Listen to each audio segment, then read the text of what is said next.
Então, creio que podemos ir começando. Conseguem me ouvir bem lá atrás, sim? Sim. Então, em nome do Pai, do Filho e do Espírito Santo.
Então, muito boa tarde, mais uma vez, bem-vindos a esta nossa tarde de primeiro sábado.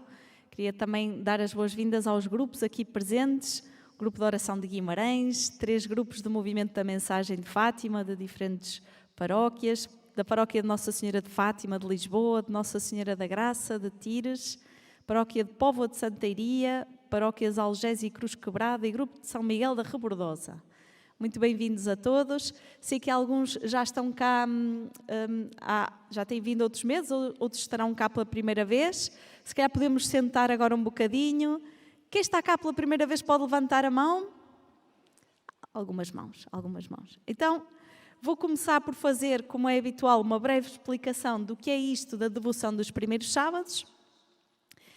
Ora, trata-se de uma devoção que consiste num dos pedidos que Nossa Senhora fez, no contexto da mensagem de Fátima, em 10 de dezembro de 1925. Estamos a entrar no ano do centenário e neste dia Nossa Senhora apareceu à irmã Lúcia em Pontevedra. Ela era religiosa e estava em Pontevedra, na Galiza. Ela aparece com o menino Jesus e mais uma vez mostra o seu coração cercado de espinhos. E diz à Lúcia: "Tu ao menos vê de me consolar." E depois explicou como é que a Lúcia o poderia fazer. E disse Nossa Senhora que o que teria que fazer é durante 5 primeiros sábados seguidos, portanto no primeiro sábado de cada mês, durante 5 meses seguidos, fazer 4 coisas com uma intenção. Essas 4 coisas: rezar o terço, depois comungar, confessar-se e fazer 15 minutos de companhia à Nossa Senhora, meditando num dos mistérios do Rosário. Estas 4 coisas com a intenção de reparar o Imaculado Coração de Maria. E Nossa Senhora, nesta aparição, fez uma promessa, disse que quem fizesse esta devoção, prometo assistir-lhe na hora da morte com todas as graças necessárias à salvação. Hoje não vamos explorar muito esta aparição. Aqui no santuário, só dizer que fazemos sempre esta devoção nos primeiros sábados. Perdão. Rezamos o terço há bocadinho na capelinha. Agora teremos um momento formativo que não faz parte desta devoção, que são 30 minutos de uma catequese, que aproveitamos uma vez que estamos juntos para ir dando estas catequeses sobre a mensagem de Fátima. E depois faremos a nossa meditação em contexto de adoração eucarística. Faremos 30 minutos, mas a meditação que é pedida até só os 15 minutos. Esse aqui no santuário fazemos assim. Estamos com força? Agora começou um novo ano? Sim? Muito bem.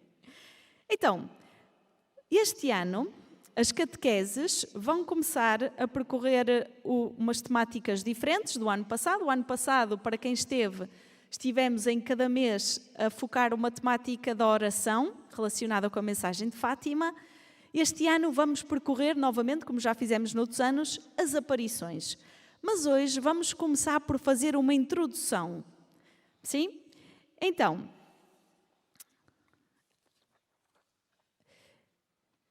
vamos começar por perceber como é que todas as aparições da mensagem de Fátima se enquadram naquilo que eu chamo um quadro, onde cada aparição e cada pedido de Nossa Senhora, enfim, tudo parece fazer parte de um conjunto coerente e coordenado, e o total é aquilo a que nós chamamos mensagem de Fátima. Por isso usamos muitas vezes esta expressão. A mensagem de Fátima, no fundo, corresponde a estes 13 anos de aparições que começam em 1916, com as 3 aparições do anjo, e termina em 1929. Portanto, temos as aparições do anjo em 1916, depois em 1917 as 6 aparições de Nossa Senhora, aqui na Cova da Iria, de maio até outubro, sendo que em agosto foi ali nos Valinhos. Depois, em 1925, temos a aparição de qual eu já falei, em Pontevedra, na Galiza, porque estava lá a irmã Lúcia. O Francisco e a Jacinta já tinham partido para o céu em 1920. E depois, em 1929, estava a Lúcia em Tui, numa outra comunidade da congregação onde estava, onde tem a última aparição, em que ela tem uma visão da Santíssima Trindade.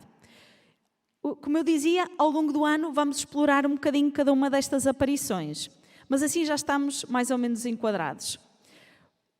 Então, esta mensagem de Fátima parece estar sempre envolvida no mistério. Sabemos que o céu é como que se abre, vem uma senhora que diz sou do céu e aparece a 3 crianças vêm-na, a Lúcia, o Francisco e a Jacinta. Nossa Senhora diz-lhes algo e esta mensagem eles depois vão transmitindo pouco a pouco, num interrogatório aqui, ali, até que cerca de 20 anos depois, a Lúcia, a jovem Lúcia, depois já religiosa, a irmã Lúcia, começa a escrever sobre estas aparições. Depois, ao longo dos anos, tantos teólogos, estudiosos foram aprofundando esta mensagem, estudando, e ela chegou a tantos sítios do mundo e transformou tantas realidades. E tantos foram atraídos para este altar do mundo. Papas, bispos, pessoas famosas, pessoas de todos os países, raças, culturas, tantas personalidades, enfim, multidões continuam a vir aqui ao Santuário de Fátima. E porquê que Fátima toca tanta gente? Porquê que toca tantas pessoas? Porquê que continua a tocar-nos a cada um de nós, a fazer-nos vir aqui? O que é que ela nos tem a dizer hoje? E deixem-me começar por fazer uma breve contextualização, que é sempre importante, para percebermos o que é que se estava a passar na altura das aparições. Estávamos no início do século XX, um século que, como sabemos, foi muito atribulado, muito sangrento. Tivemos as 2 guerras mundiais, a Guerra Fria, tivemos o surgir de regimes totalitários muito violentos, com campos de concentração, genocídios. Tivemos um ateísmo militante a aparecer, tivemos também o terrorismo, a perseguição religiosa, um grande afastamento de Deus e da Igreja. Em Portugal, na altura das aparições, era o tempo da Primeira República, que era anticlerical.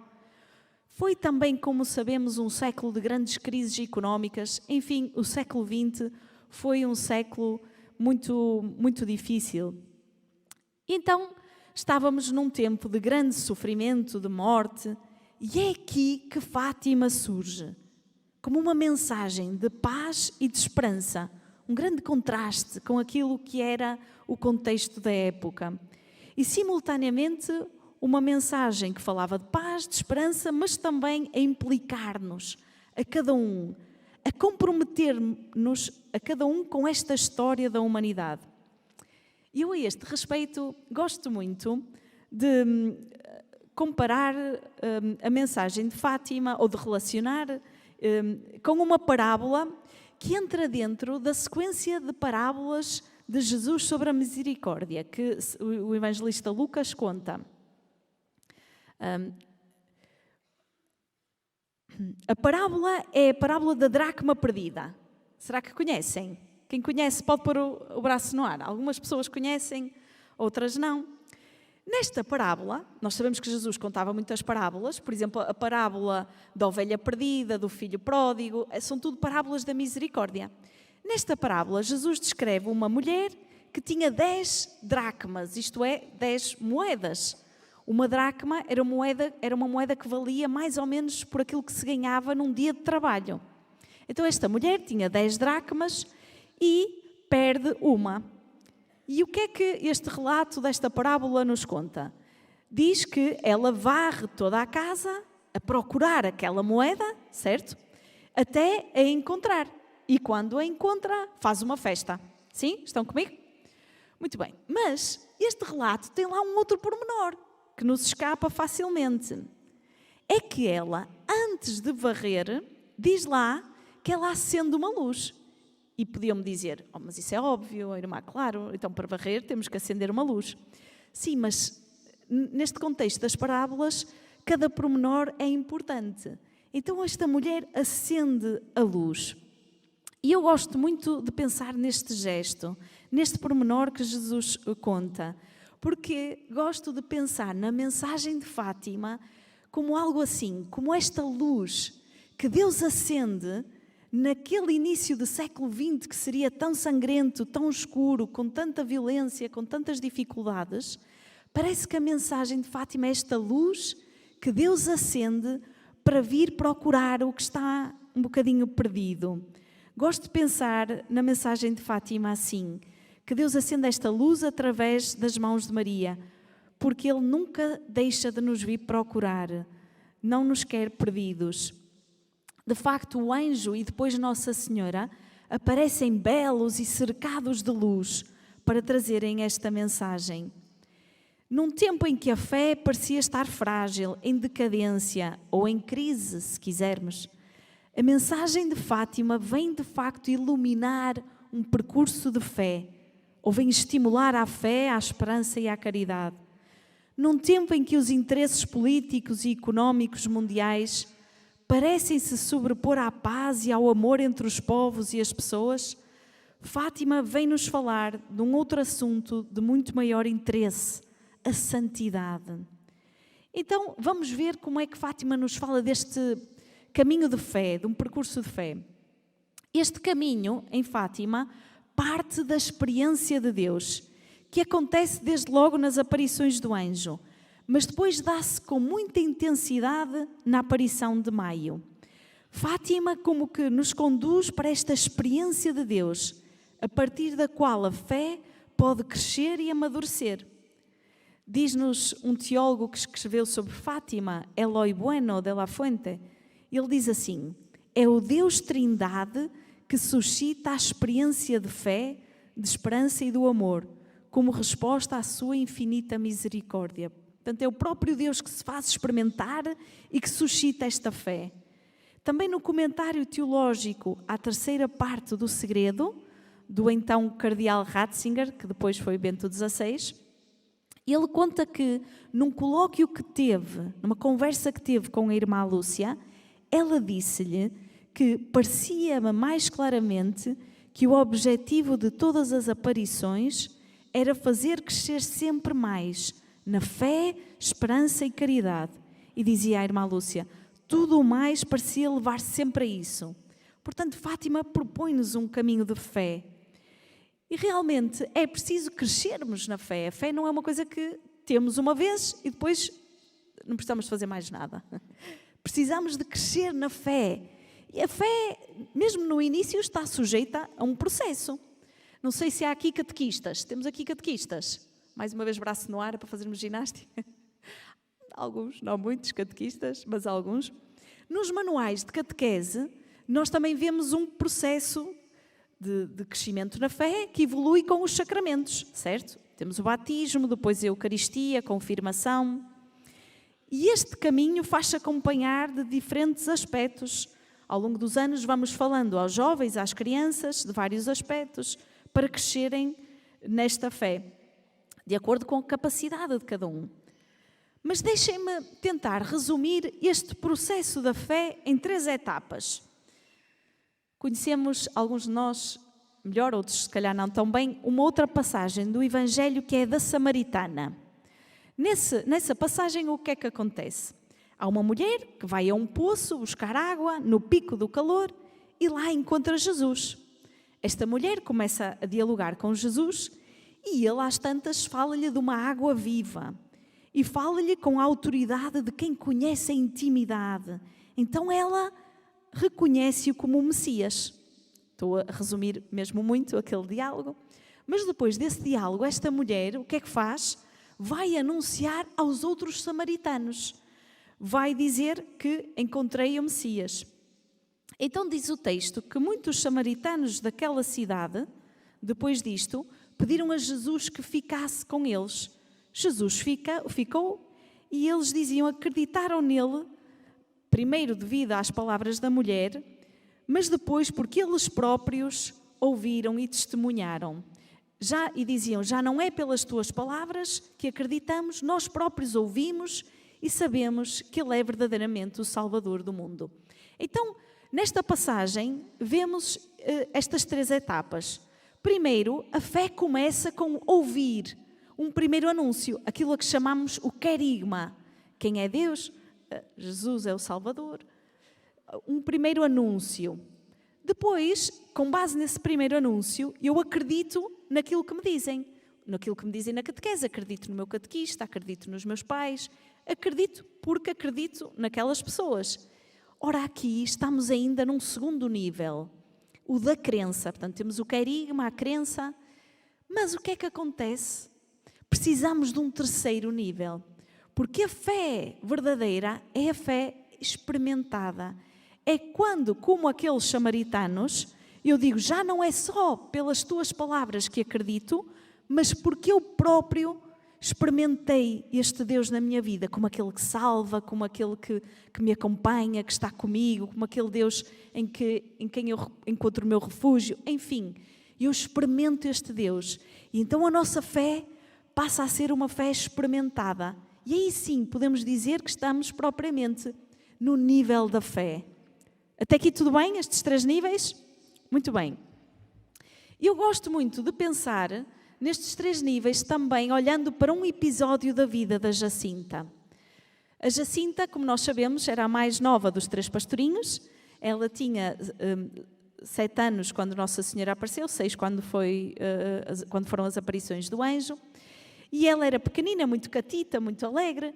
E, a dada altura, via a prima, a Lúcia e as outras primas, na procissão do Corpo de Deus, a vestirem-se de anjinhos e iam na procissão e atiravam pétalas quando alguma coisa acontecia. Ela via aquilo e também queria vestida de anjinho na profissão.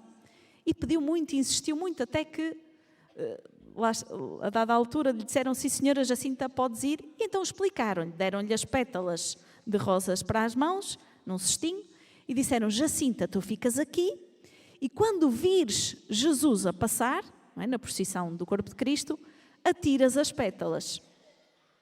Ora, começou a procissão, a Jacinta lá estava, a Lúcia estava do outro lado, passa o pálio, não é, com o Senhor Prior, com o Santíssimo na custódia, e a Lúcia atira as pétalas e a Jacinta nada, não atira. E a Lúcia fazia-lhe sinal e a Jacinta continuava a não atirar nada.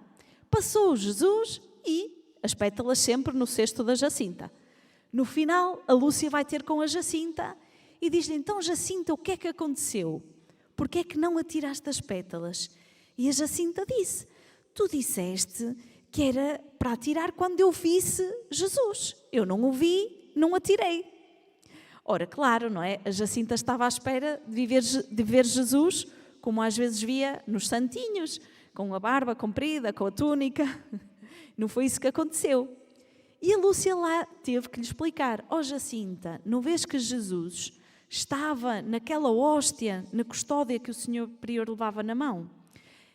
E explicou-lhe, Jesus está escondido nessa hóstia. Daí vem a expressão Jesus escondido, para se referirem a Jesus no Santíssimo Sacramento.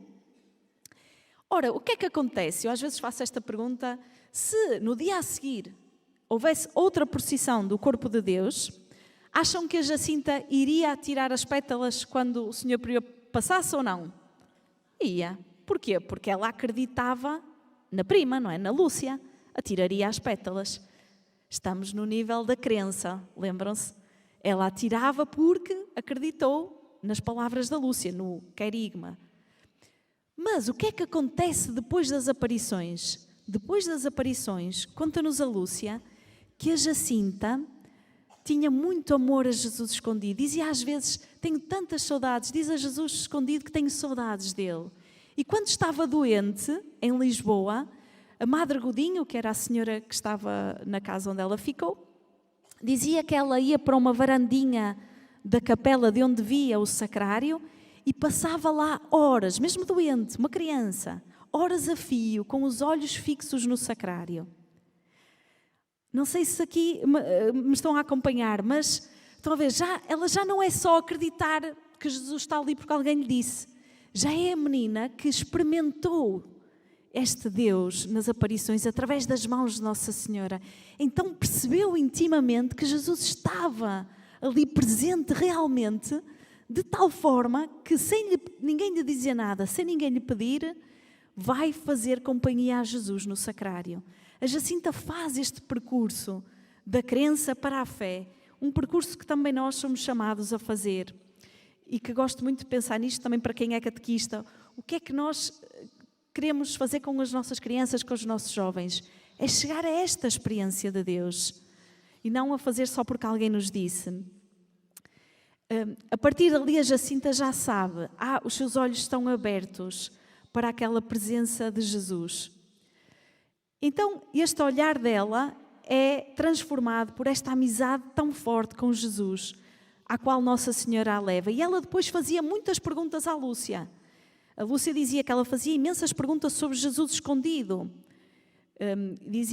Perguntava à Lúcia: como é que tanta gente recebe ao mesmo tempo a Jesus escondido? É um bocadinho para cada um.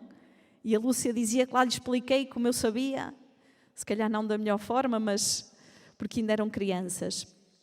Mas estas perguntas da Jacinta recordam-nos um outro aspecto do nosso percurso de fé. É que é preciso darmos razões da nossa fé. É preciso aprendermos, é preciso fazermos perguntas. Em Fátima, é pelas mãos de Nossa Senhora, ao longo de cada aparição, que os pastorinhos vão crescendo na fé. Em maio fazem esta experiência da beleza, da luz de Deus, desta luz que entra no peito, no mais íntimo da alma, e os faz ver a eles mesmos em Deus. Depois, em cada aparição, Nossa Senhora vai partilhando, por exemplo, a dor pelo sofrimento da humanidade, e que é o que acontece na aparição de Julho, quando eles têm aquela visão do inferno. Saem, como diz uma psicóloga, saem do egocentrismo próprio das suas idades e ficam envolvidos nesta salvação da humanidade, envolvidos nessa história. Ora, esta mesma mãe, Rainha de Portugal, que aparece em Fátima e que é ela que coopera na nossa regeneração e educação. E por isso, Bento XVI dizia a certa altura, numa visita ad limina, ou seja, todos os bispos de vez em quando vão a Roma e têm este encontro com o Papa, e o Bento XVI dizia aos bispos assim: apraz-me pensar em Fátima como escola de fé, com a Virgem Maria por mestra. Lá ergueu ela a sua cátedra para ensinar aos pequenos videntes e depois às multidões as verdades eternas e a arte de querer orar e amar. E depois Bento XVI dizia assim aos bispos: na atitude humilde de alunos que necessitam de aprender a lição, confiem-se diariamente. A mestra tão insigne e mãe do Cristo total. Em Fátima, ela montou a sua cátedra. Aquele que se senta na cátedra de Pedro diz estas palavras. E ele diz isto também, que a fé é uma arte. E nós somos todos chamados a ser artistas da fé.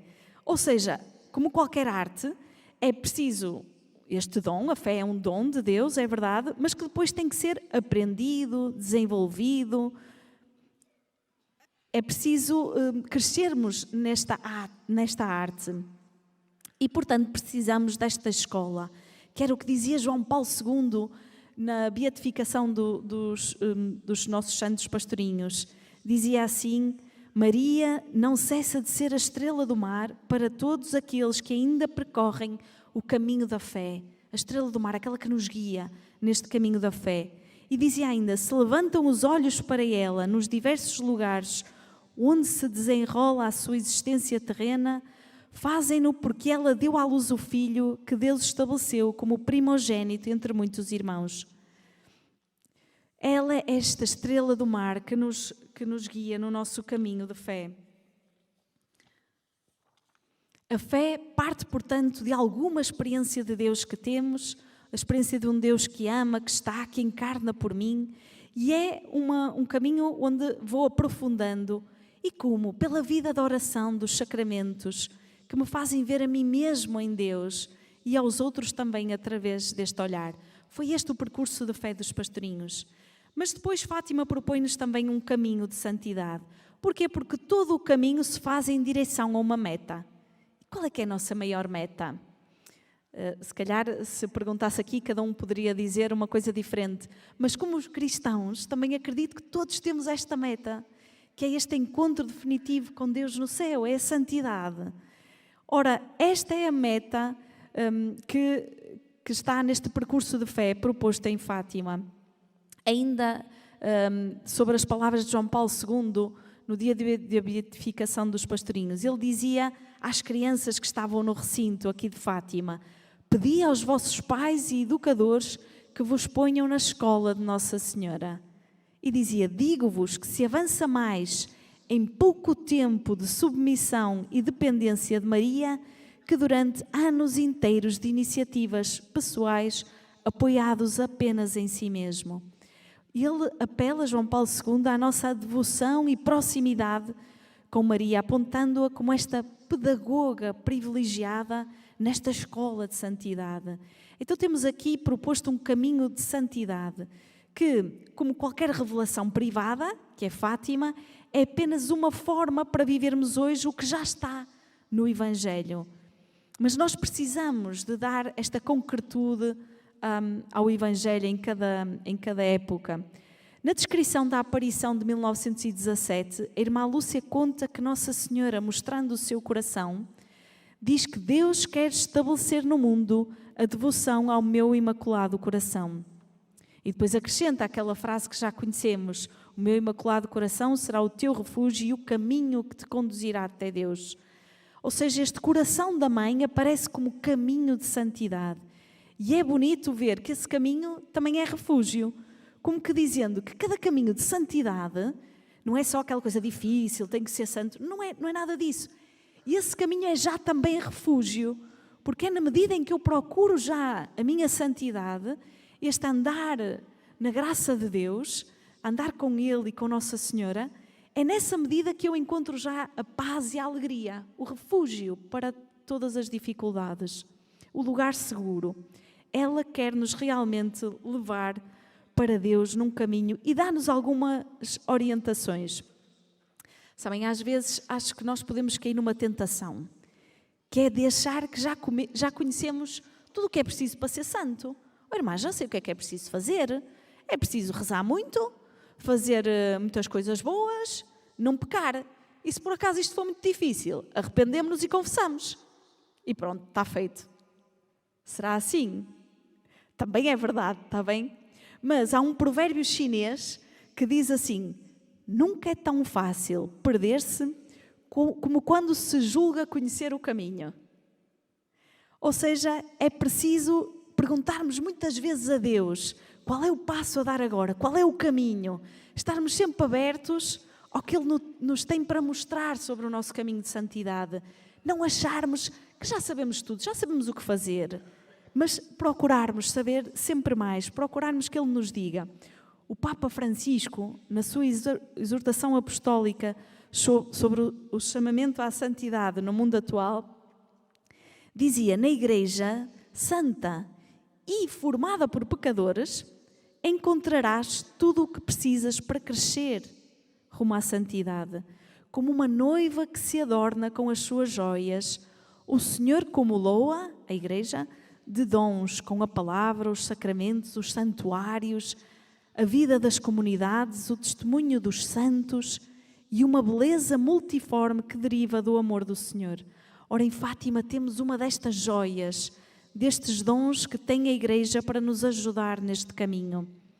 E na mensagem de Fátima, o caminho de santidade proposto passa, sem dúvida, por alguns pedidos que Nossa Senhora faz. E deixem-me dizer 3, que depois aprofundaremos noutras alturas. O pedido da oração, sobretudo do Rosário. O pedido da consagração, que é verdade que é a consagração do mundo, mas também, porque não aplicar a nós, a cada um de nós, a consagração pessoal de cada um ao coração imaculado de Maria. O pedido da reparação como uma atitude de quem se entrega, de quem está preocupado com aquilo que preocupa o coração de Deus e está envolvido nesta salvação da humanidade. Este caminho de santidade em Fátima, aquilo que é proposto, não se faz em alguns dias, se calhar nem sequer em alguns anos. E também não se trata de anular as nossas fragilidades. E se olharmos, por exemplo, para o caminho da irmã Lúcia, vemos uma mulher que chega quase aos 98 anos e que vai sempre passando por tantas lutas. Ela que, desde junho de 1917, sabia, porque Nossa Senhora lhe disse, maio, que iria para o céu. E mesmo assim, faz um caminho de lutas. Este caminho não se faz de um dia para o outro, é um caminho para toda a nossa vida. Então, não desistemos deste caminho, agarremos-nos muito a Nossa Senhora, deixemos que ela nos conduza a um crescente na nossa vida de fé, de esperança e de caridade, e que neste ano de jubileu talvez possamos dar mais um passo nesse sentido. Coloquemo-nos à escuta do Senhor e vejamos o que é que Ele nos pede este ano.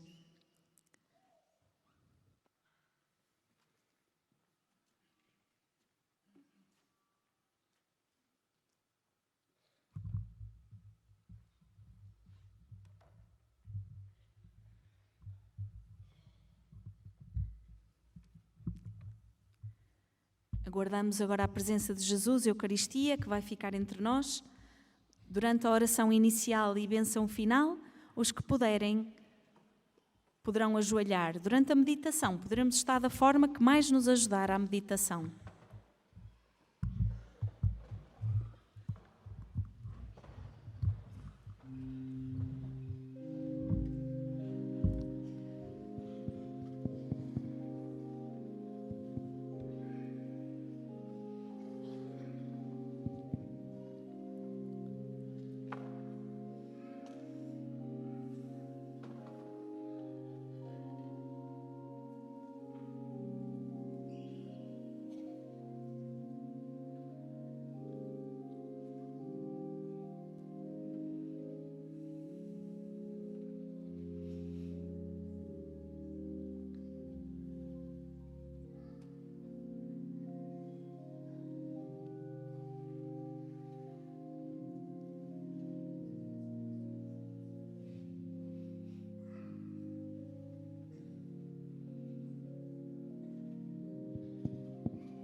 Santíssima Trindade, Pai, Filho e Espírito Santo, adoro-vos profundamente e ofereço-vos o preciosíssimo corpo, sangue, alma e divindade de Jesus Cristo, presente em todos os sacrários da terra, em reparação dos ultrajes, sacrilégios e indiferenças com que Ele mesmo é ofendido, e pelos méritos infinitos do seu Santíssimo Coração e do Coração Imaculado de Maria, peço-vos a conversão dos pobres pecadores.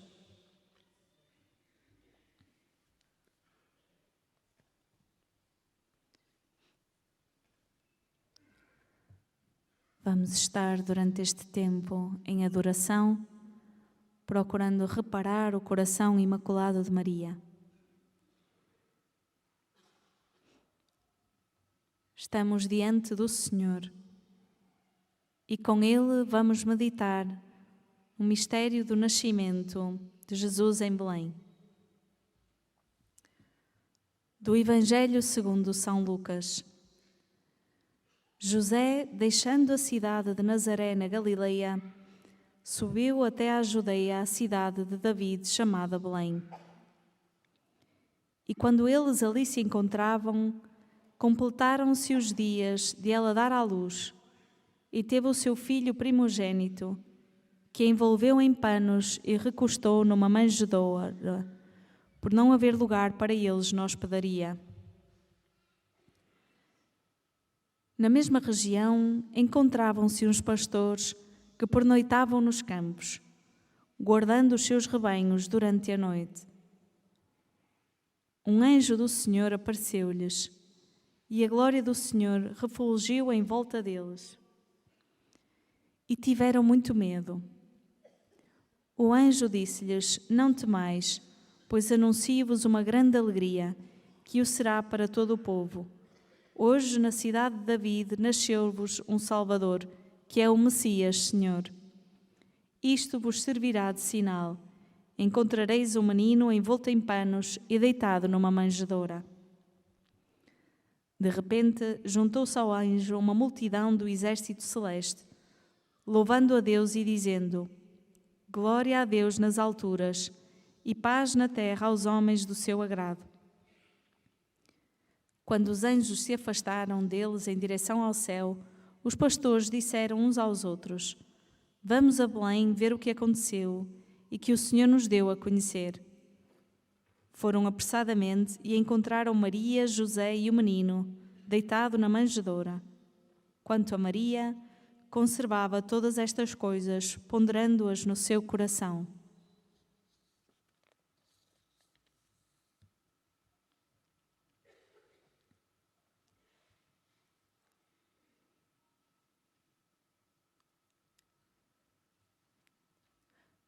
Completaram-se os dias. No relato do nascimento de Jesus, o evangelista usa esta expressão, completaram-se os dias, para dizer que tinha chegado a altura da Virgem Maria dar à luz. Esta expressão remete-nos para uma outra da carta aos Gálatas, em que Paulo escreve: Assim também nós, quando éramos crianças, estávamos sob o domínio dos elementos do mundo, a eles sujeitos como escravos. Mas quando chegou a plenitude do tempo, Deus enviou o seu Filho, nascido de uma mulher, nascido sob o domínio da lei, para resgatar os que se encontravam sob o domínio da lei, a fim de recebermos a adoção de filhos. Jesus vem na plenitude dos tempos, quando se completam os dias, pois Ele é o princípio e o fim, o alfa e o ômega. A expressão da carta aos Gálatas, plenitude dos tempos, fala-nos de um termo, tempo, que na língua grega é chamado de kairos, distinto do tempo cronológico, mensurável. O kairos é um tempo especial, irrepetível, um tempo forte de graça. Ora, a plenitude do tempo é a plenitude desta graça. O nascimento de Jesus, o Verbo encarnado, revela-nos um Deus que está realmente no meio de nós, sendo um como nós, exceto no pecado. Jesus dirá mais à frente no Evangelho que completou-se o tempo, que o reino já chegou. É tempo de arrepender-nos e acreditar. E este tempo novo é o tempo da conversão, de mudar de vida. Os nossos santos pastorinhos, embora ainda fossem crianças na altura das aparições, passam também por uma conversão. Conta-nos a irmã Lúcia que antes das aparições, ao rezar o terço, os três passavam as contas dizendo somente Ave Maria, Ave Maria, Ave Maria. Quando chegavam ao final do mistério, diziam, como ela descreve, com muita pausa, a simples palavra Padre Nosso. E conclui a Lúcia que, assim, em um abrir e fechar de olhos, como se costuma dizer, tínhamos o nosso terço rezado. Mas depois das aparições, será a Jacinta que certo dia se põe a pensar e diz: aquela senhora disse-nos para rezarmos o terço e fazermos sacrifícios pela conversão dos pecadores. Agora, quando rezarmos o terço, temos que rezar a Ave Maria e o Padre Nosso inteiro. Este é um pequeno episódio que simboliza a seriedade com que assumiram mudar as suas vidas, a partir daquele dom que tinham recebido. Dizia a Jacinta, aquela senhora disse-nos, então... E podíamos dizer para nós, completou-se o tempo, Deus visita o seu povo, então agora algo em mim tem que ser diferente. Algum passo tenho que dar. Diante de Jesus, perguntemo-nos, como vai este meu desejo de conversão? Como vivo este tempo de Natal e Epifania como tempo novo, que me estimula a mudar algo em mim, na minha vida? Contemple Jesus, Ele que, sendo Deus, vem habitar entre nós, e deixo que Ele me faça desejar a conversão.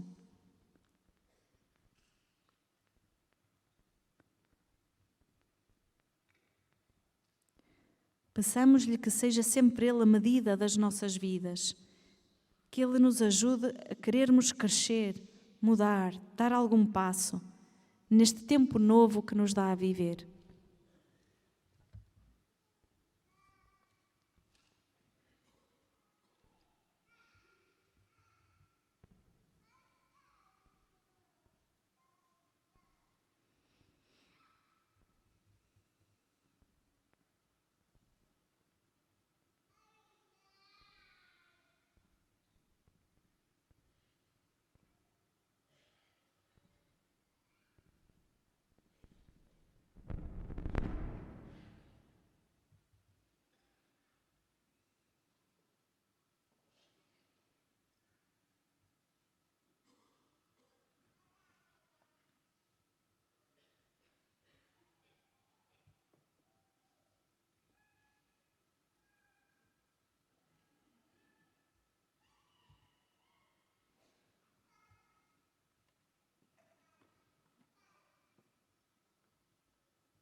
Rezemos, Jesus, nós te amamos e te adoramos. Jesus, ajuda-nos a viver este tempo novo. Jesus, ajuda-nos a amar-te mais.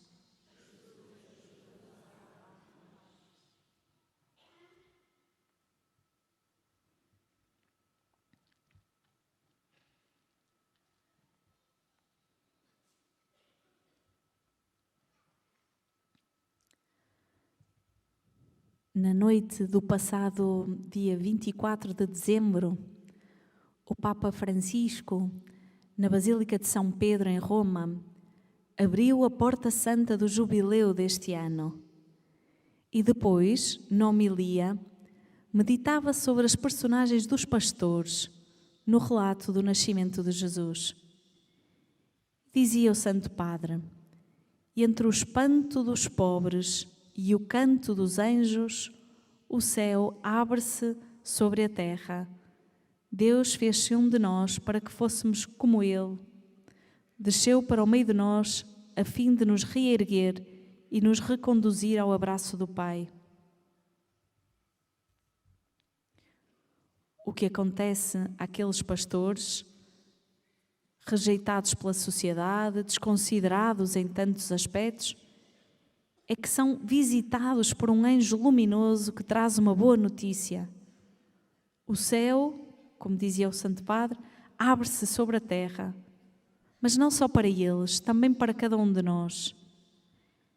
É cada um que Deus quer reerguer, reconduzir até Ele.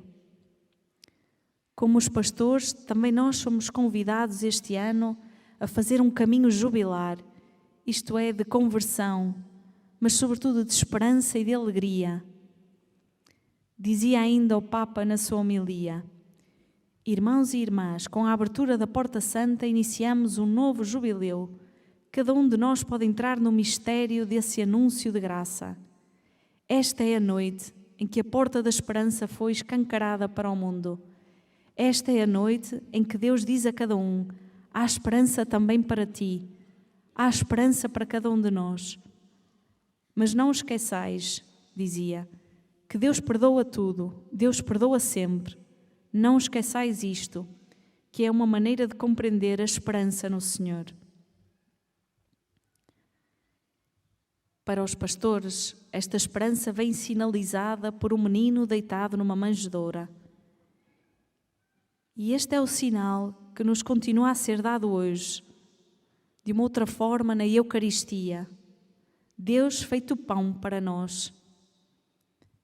Na pobreza daquele presépio, como na pobreza do pão, Deus está presente para se dar a nós, para nos alimentar no tempo da fome com o seu próprio corpo.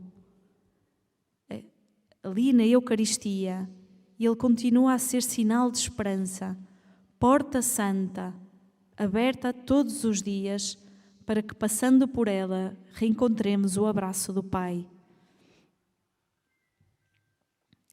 Santo Francisco Marto, quando já estava doente, confidenciava à prima Lúcia: "Olha, vai à igreja e dá muitas saudades minhas a Jesus escondido. Do que tenho mais pena é de não poder já ir a estar uns bocados com Jesus escondido." A adoração eucarística é o lugar da intimidade dos amigos, onde Jesus nos olha e convida a estar com Ele, a ouvi-lo e a fazer-lhe perguntas, ou simplesmente a contemplá-lo como no presépio. Os santos Francisco e Jacinta compreenderam bem a riqueza da presença eucarística, de tal modo que tinham saudades de estar com Jesus escondido no sacrário. Espanta-nos a simplicidade do trato entre Santa Jacinta e Jesus. Dizia ela certo dia à Lúcia: "Olha, diz a Jesus escondido que eu gosto muito dele e que o amo muito." Que possamos nós também redescobrir esta presença de Jesus na Eucaristia e conversar com Ele com essa mesma intimidade de quem diz: "Gosto muito dele e amo muito." Ao adorá-lo, que, como os pastores em Belém, reencontremos a alegria que precisamos, a esperança que nos fará ter forças para o caminho e não desanimar. Na sua última encíclica sobre o coração de Jesus, o Papa Francisco dizia-nos: no meio do turbilhão do mundo atual e da nossa obsessão pelo tempo livre, do consumo e da distração, dos telefones e das redes sociais, esquecemo-nos de alimentar a nossa vida com a força da Eucaristia. E o Santo Padre acrescenta: ninguém deve sentir-se obrigado a fazer uma hora de adoração às quintas-feiras. Mas como não o recomendar? Quando alguém vive com fervor esta prática, dizia o Santo Padre, encontra na Eucaristia todo o amor do coração de Cristo. Papa Francisco a aconselhar esta adoração eucarística semanal. Diante de Jesus, perguntemo-nos: como me tenho aproximado da Eucaristia? Costumo fazer adoração eucarística? Como converso com Jesus na Eucaristia?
Rezemos: Jesus, nós te amamos no Santíssimo Sacramento. Jesus, obrigada porque estás presente na Eucaristia.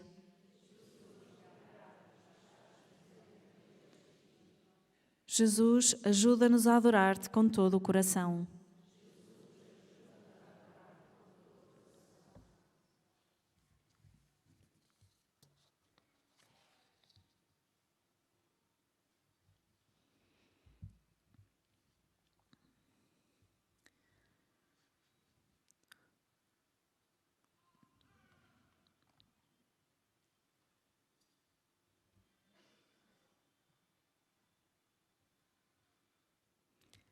O evangelista Lucas relata que os anjos anunciam paz na terra.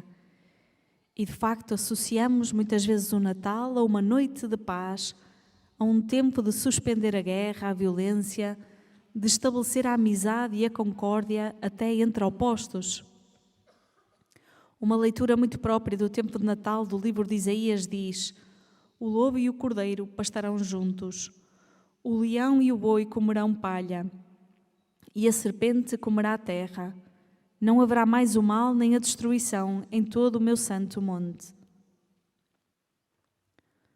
O Messias que nasce, que vem para nós continuamente, é o príncipe da paz, que não transforma os lobos em cordeiros, mas permite que haja paz entre uns e outros, que possam viver juntos, todos. É esta a paz de que se fala na mensagem de Fátima, a paz que tanto desejamos. Logo nas aparições do anjo, ele apresenta-se como anjo da paz. Mas também Nossa Senhora promete a paz em diversos momentos, como na aparição de Júlia e de Tui. Santa Jacinta, já doente, antes de ir para o hospital, como que deixando umas últimas indicações à prima Lúcia, dizia-lhe: diz a toda a gente que Deus nos concede as graças por meio do coração imaculado de Maria, que lhes peçam a ela. Que o coração de Jesus quer que a seu lado se venere o coração imaculado de Maria. Que peçam a paz ao imaculado coração de Maria, que Deus lhe entregou a ela. Esse coração imaculado, que no relato do nascimento de Jesus é aquele coração onde Maria guardava todas as coisas, é também, na perspectiva de Santa Jacinta, esse lugar a partir do qual Deus quer fazer chegar a paz ao mundo.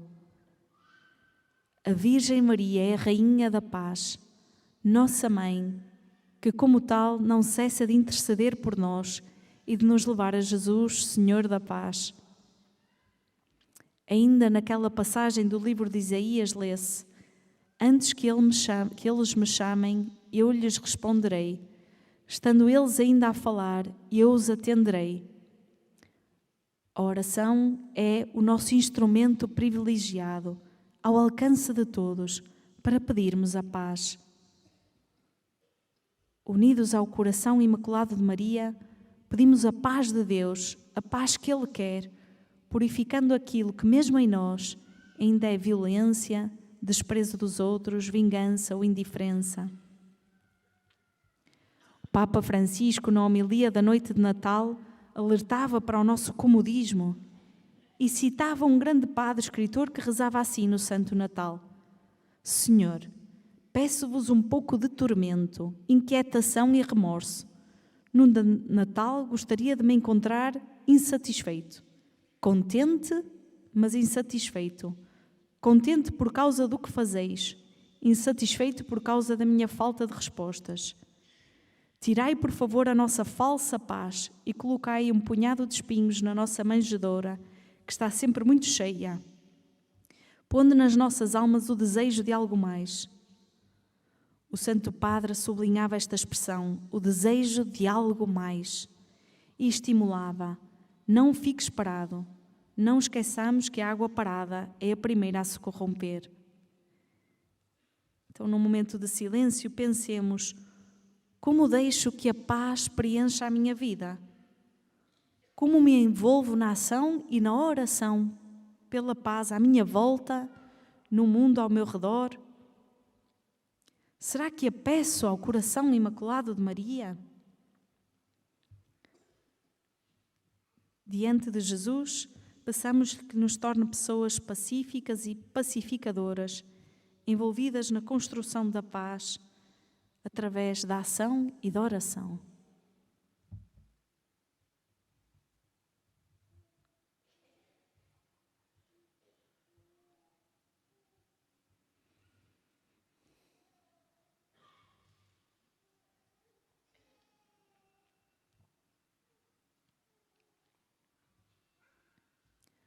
Rezemos: Jesus, nós te amamos e te adoramos. Jesus, Príncipe da Paz, dá-nos a paz. Jesus, torna-nos pessoas de paz.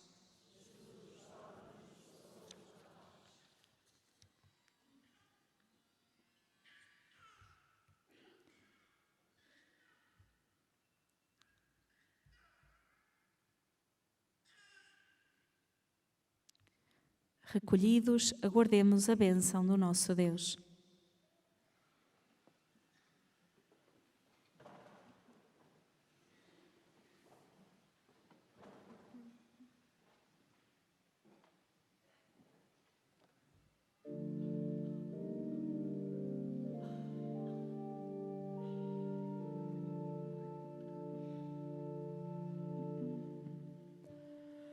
Tanto memo sacramento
Oremos.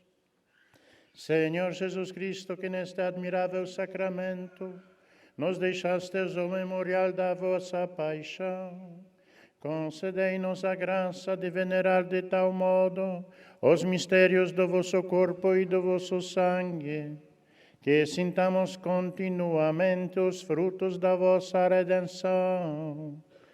Vós que sois Deus como Pai, na unidade do Espírito Santo.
Rezemos juntos. Bendito seja Deus, bendito o seu santo nome. Bendito Jesus Cristo, o verdadeiro Deus e verdadeiro homem. Bendito o nome de Jesus. Bendito o seu sacratíssimo coração. Bendito o seu preciosíssimo sangue. Bendito Jesus no santíssimo sacramento do altar. Bendito o Espírito Santo Paráclito. Bendita a excelsa Mãe de Deus, Maria Santíssima. Bendita a sua santa e imaculada Conceição. Bendita a sua gloriosa Assunção. Bendito o nome de Maria, Virgem e Mãe. Bendito São José, seu castíssimo esposo. Bendito Deus nos seus anjos e nos seus santos.